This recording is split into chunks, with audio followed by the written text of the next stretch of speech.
राम दोस्तों, आज मैं आपको बताती हूँ लंका से हनुमान जी किसको उठा लाए थे। उसके घर से समेत उसके घर से किस आदमी को हनुमान जी उठा कर लाए थे लंका से, उसका घर सहित उसको श्री राम के पास लेके आए थे। आइए जानते हैं इस वीडियो में। जब मेघनाथ और लक्ष्मण जी का युद्ध हो रहा था तो मेघनाथ ने लक्ष्मण शक्ति यानी कि मेघनाथ ने एक ऐसी शक्ति चलाई थी जिससे लक्ष्मण जी घायल हो गए थे और मूर्छित हो गए थे और मूर्छित होकर जमीन पर गिर गए थे। तो जमीन पर गिरने के बाद मेघनाथ ने चाहा था कि लक्ष्मण जी को उठाकर अपनी लंका ले जाए और अपने पिता रावण के सामने रखा जाए।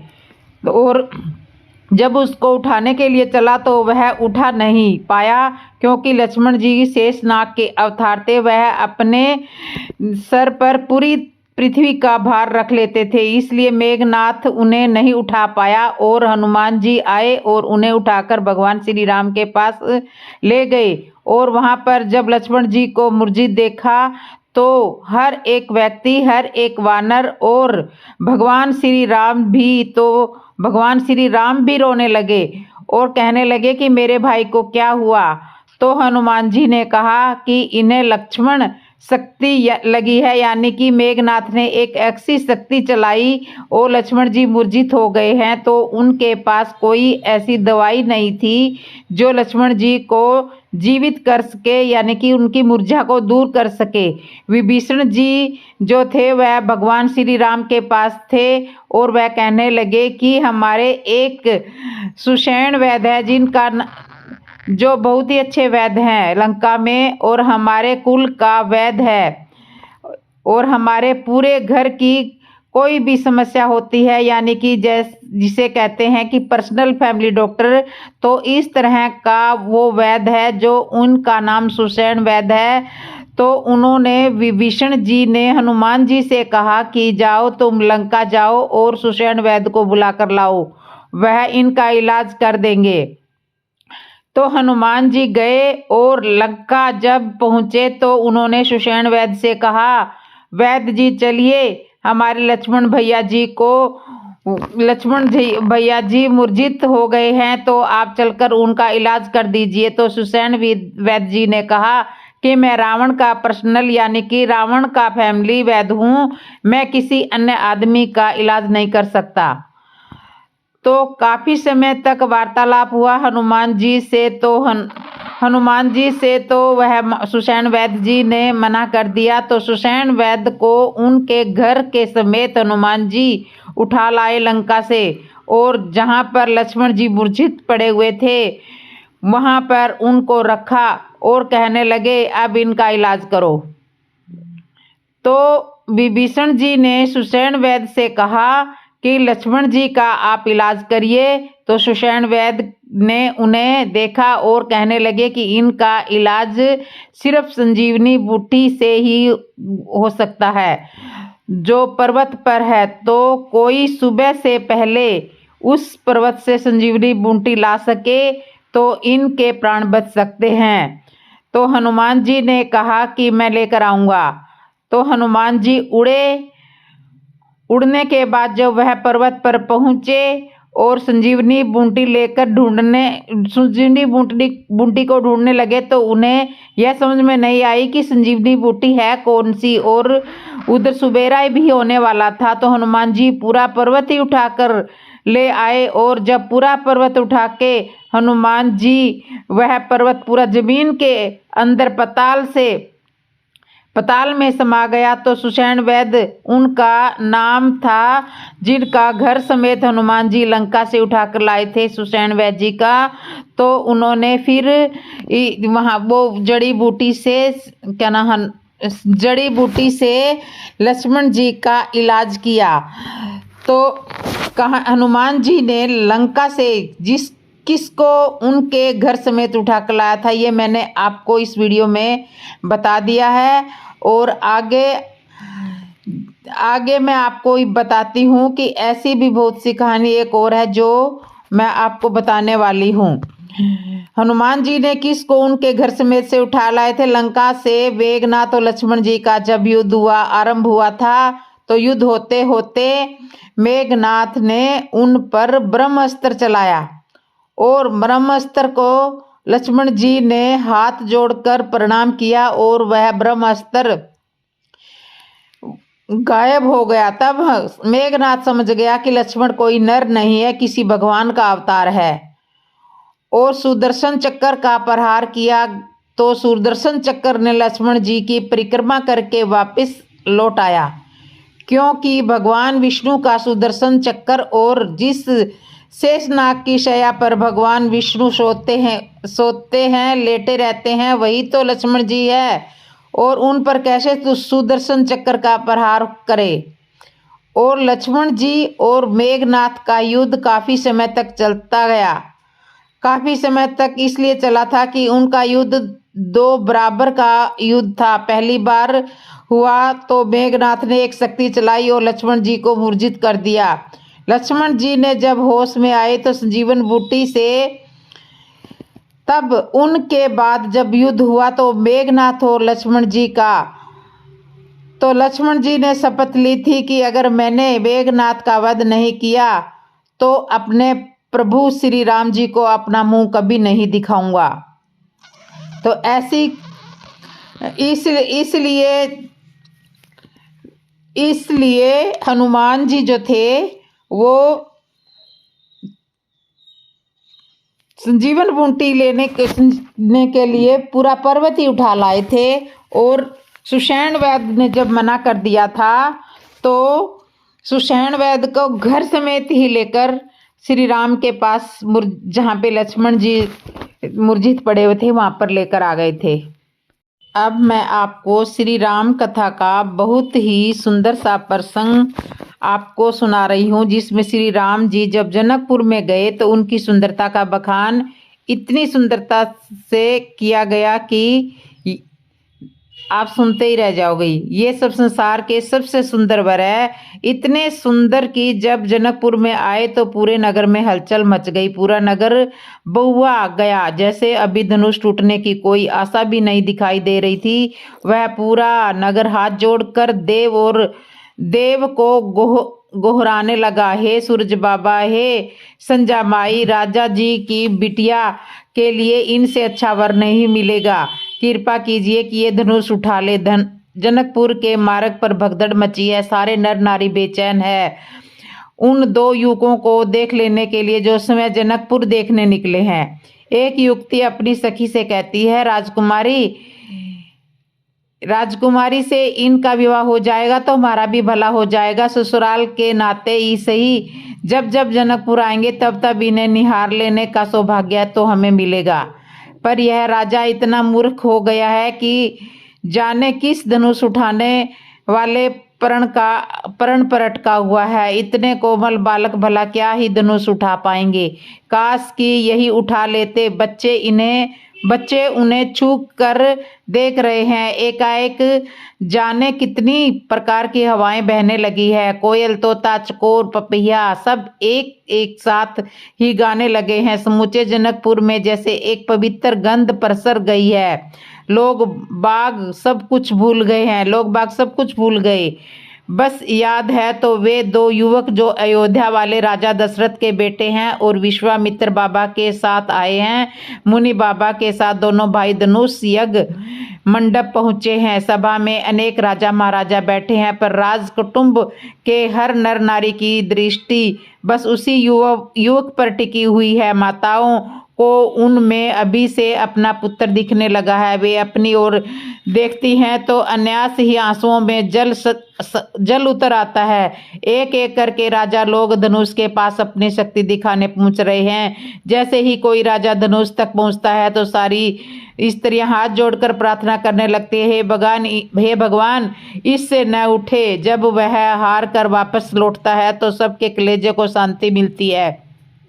मन ही मन कहती है, भगवान भक्चो नहरा जाने कहाँ से आ गया था धनुष उठाने। सब हाथ जोड़कर प्रार्थना करती है, किसी से धनुष न उठे। बस वह सांवला सा जो बैठा है अयोध्या वाला नाता कोई एक दिन के लिए थोड़ी जुड़ रहा है। वर ऐसा ढूंढना है जिससे लाख बरस तक नाता निभे।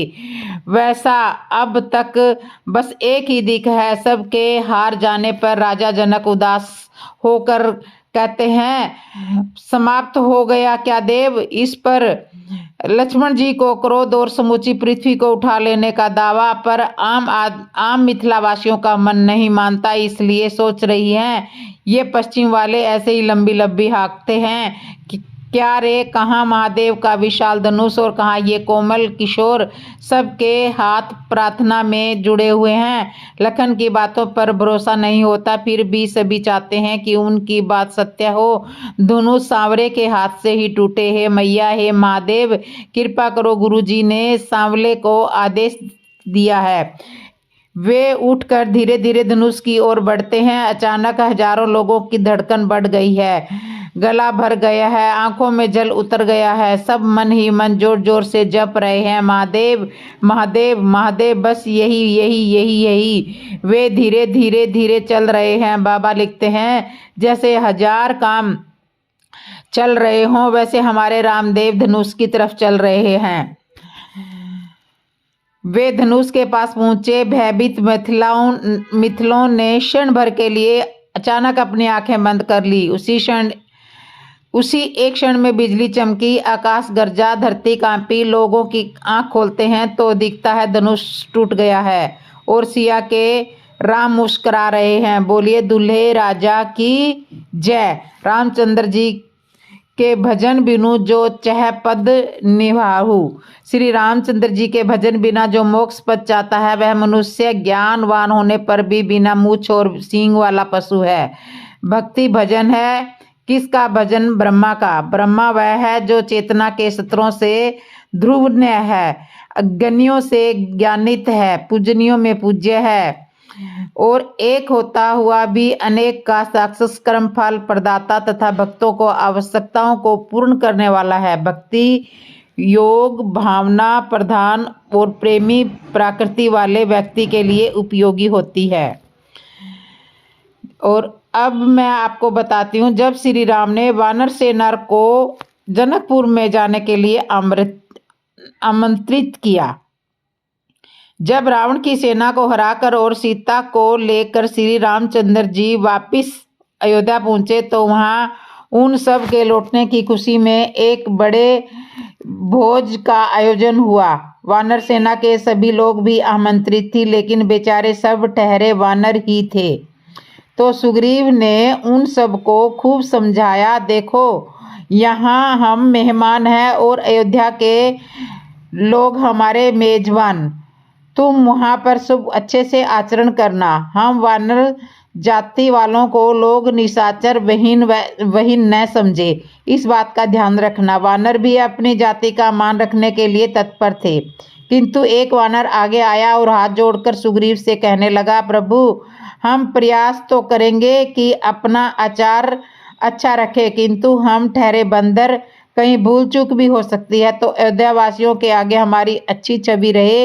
इसके लिए मैं प्रार्थना करता हूँ कि आप किसी को हमारा अगुवा बना दे, जो न सिर्फ हमें मार्गदर्शन देता रहे बल्कि हमारे बैठने का प्रबंध भी सुचारू रूप से चलाए, कि कहीं इसी चीज़ के लिए वानर आपस में लड़ने झगड़ने लगे तो हमारी छवि धूल में मिल जाएगी। अब बांदरों में सबसे ज्ञानी व श्री राम के सर्वप्रिय तो हनुमान जी ही माने जाते हैं। वह जिम्मेदारी भी उन पर आई। भोज के दिन श्री हनुमान जी सबके बैठने वगैरह का इंतजाम कर रहे हैं और सबको ठीक ठाक से बैठाने के बाद श्री राम जी के समीप पहुँचे तो श्री राम जी ने उन्हें बड़े प्रेम से कहा कि तुम भी मेरे साथ ही बैठकर भोजन करो। अब हनुमान जी पेश में आ गए। उनकी योजना में प्रभु के बराबर बैठना तो था ही नहीं, वे तो अपने प्रभु को जीवने के बाद ही प्रसाद के रूप में भोजन ग्रहण करने वाले थे। न तो उनके लिए बैठने की जगह ही थी और ना ही केले का पत्ता, जो हनुमान बेचारे पसोपेश में थे। ना प्रभु की आज्ञा टाली जाए, ना उनके हाथ ना उनके साथ खाया जाए। प्रभु तो भगत के मन की बात जानते हैं ना। तो वे जान गए कि मेरे हनुमान के लिए केले का पत्ता नहीं है, ना स्थान है। उन्होंने अपनी कृपा से अपने से लगता हनुमान के बैठने जितना स्थान बढ़ा दिया। जिन्होंने इतने बड़े संसार की योजना रची की हो, उन्होंने जरा से और स्थान की रचना कर दी, लेकिन प्रभु ने एक और केले का पत्ता नहीं बनाया। उन्होंने कहा, ये मेरे प्रिय, अति प्रिय छोटे भाई या पुत्र की तरह प्रिय हनुमान, यूं मेरे साथ मेरे ही केले के पत्ते में भोजन करो, क्योंकि भक्त और भगवान एक है। तो कोई भगवान को भी पूजे तो भी मुझे ही प्राप्त करेगा। यही अद्भुत यानी बहुत अच्छी कहानी है। इस पर श्री हनुमान जी बोले, हे प्रभु, आप मुझे कितने ही अपने बराबर बताएं, मैं कभी आप नहीं होऊंगा, ना तो कभी हो सकता, ना ही होने की अभिलाषा है।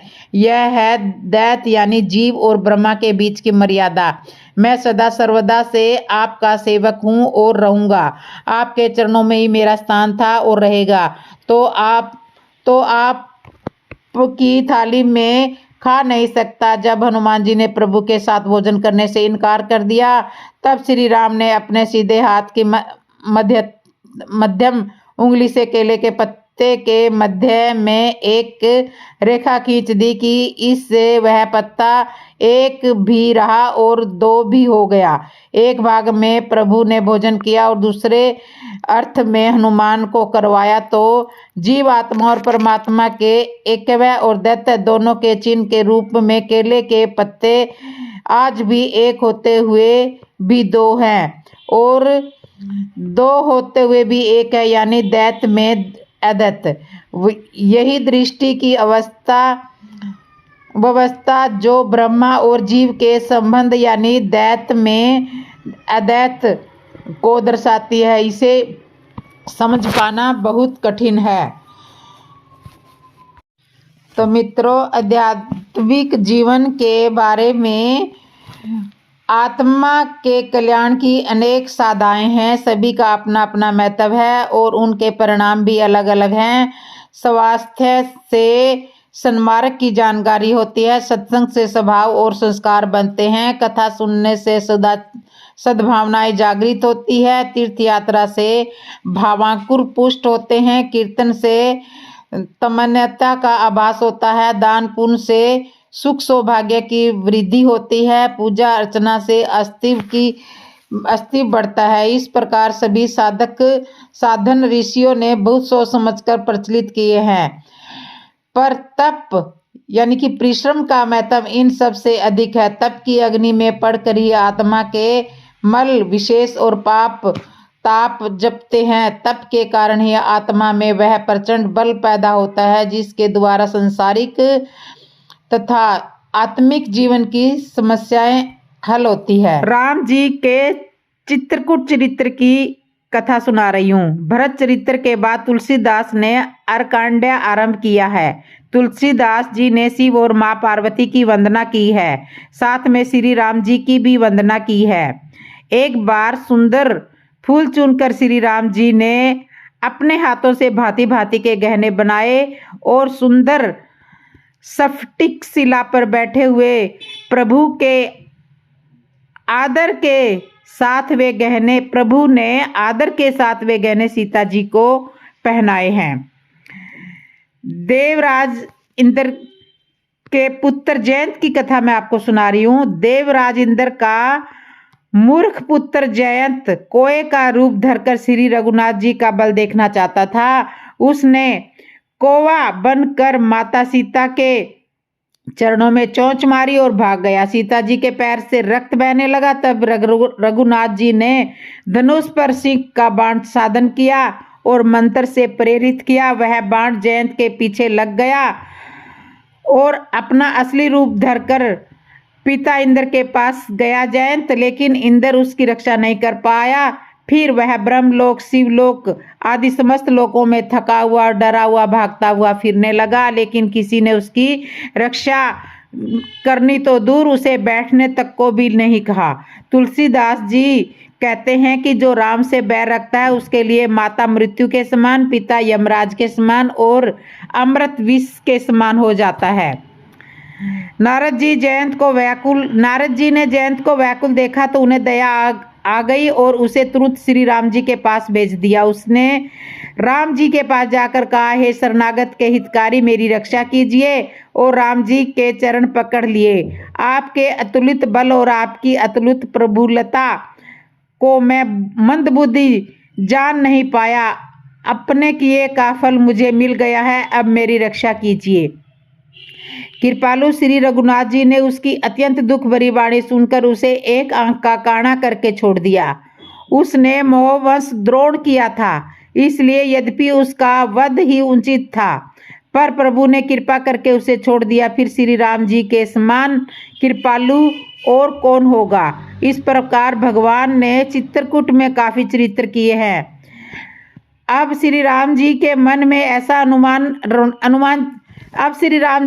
ऐसा अनुमान लगाया कि मुझे सब लोग जान गए हैं, इससे यहाँ बड़ी भीड़ हो जाएगी। सब मुनियों से विदा लेकर सीता जी सहित दोनों भाई चले गए। अत्रि मुनि और राम का मिलन।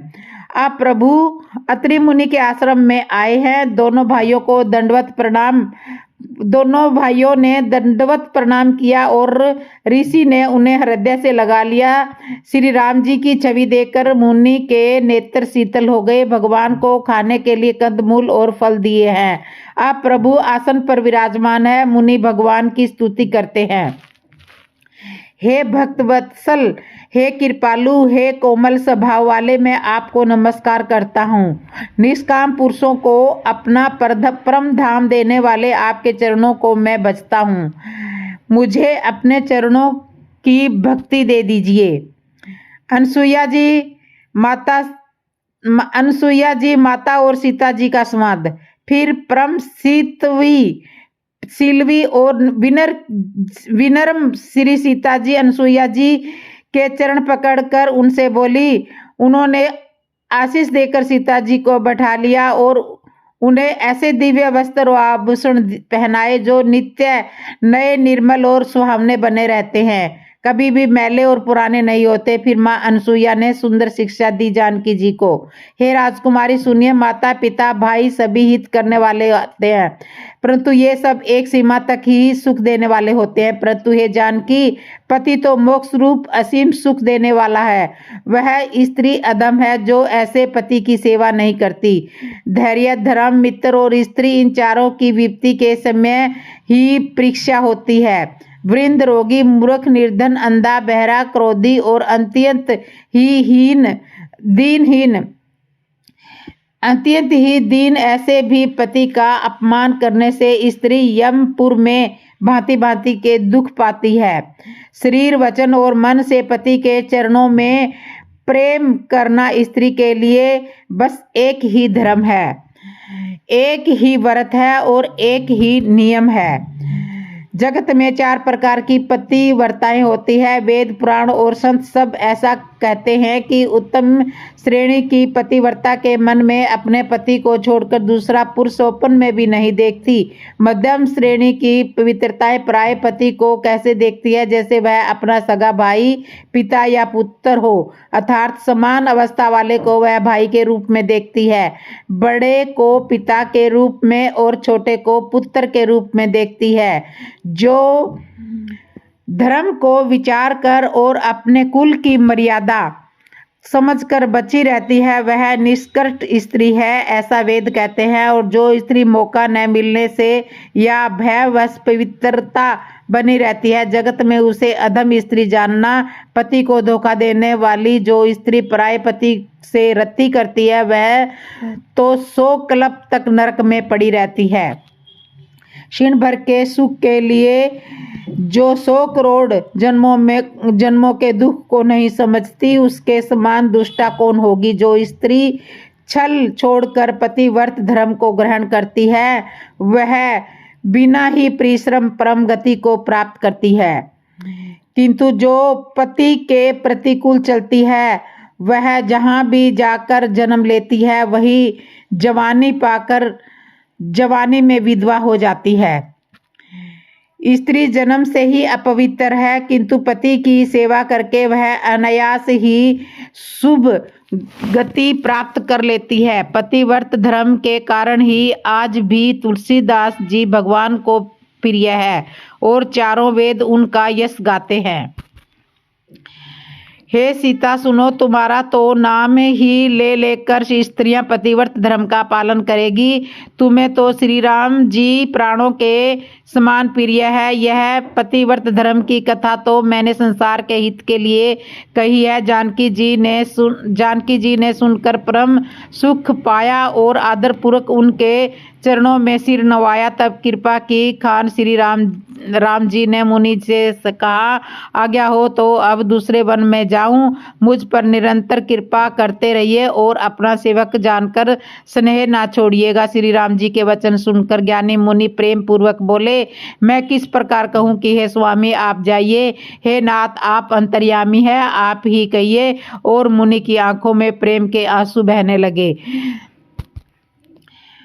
आंसू टपकने लगे। मुनि के चरण कमलों में सिर नवाकर देवता, मनुष्य और मुनियों के स्वामी श्री राम जी वन को चले जाते हैं। रास्ते में जाते हुए विराट राक्षस मिला। सामने आते ही श्री रघुनाथ जी ने उसे मार डाला। श्री राम जी के हाथ से मरते ही उसे तुरंत दिव्य रूप प्राप्त कर लिया। दुखी होकर प्रभु ने उसे अपने परम धाम को भेज दिया। अब भगवान छोटे भाई लक्ष्मण और सीता जी के साथ में वहां आए जहां मुनि श्रृंग भंग जी थे। मुनि ने कहा, हे कृपालु रघुवीर सुनिए, मैं ब्रह्मलोक को जा रहा हूँ। इतने में कानों से सुना कि श्री राम जी वन में आएंगे। तब से मैं दिन रात आपकी राह देखता रहता हूँ और आज आपका दर्शन पाकर मेरी छाती शीतल हो गई है। हे अब मुझ दिन के कल्याण के लिए तब तक यहाँ ठहरिए जब तक मैं शरीर छोड़कर आपके धाम में न मिलूं। योग यज्ञ तप जब जो कुछ व्रत आदि भी मुनि ने किया था सब प्रभु को समर्पण करके बदले में भक्ति का वरदान ले लिया। हे नीले मेघ के समान श्याम शरीर वाले सद्गुण रूप श्री राम जी, सीता जी और भाई लक्ष्मण जी सहित प्रभु आप निरंतर मेरे हृदय में निवास कीजिए। ऐसा कहकर श्रृंग भृंग ऋषि ने योगा अग्नि से अपने शरीर को जला डाला और श्री राम जी की कृपा से वे बैकुंठ को चले गए। तो जय सिया राम दोस्तों, कैसे लगी आपको मेरी ये कथा कमेंट में ज़रूर बताना। और जिसने भी मेरे चैनल को सब्सक्राइब नहीं किया, सब्सक्राइब करना, लाइक करना, कमेंट करना और बेल आइकन बटन तो ज़रूर दबा लेना। बोलो जय श्री राम, जय श्री राम।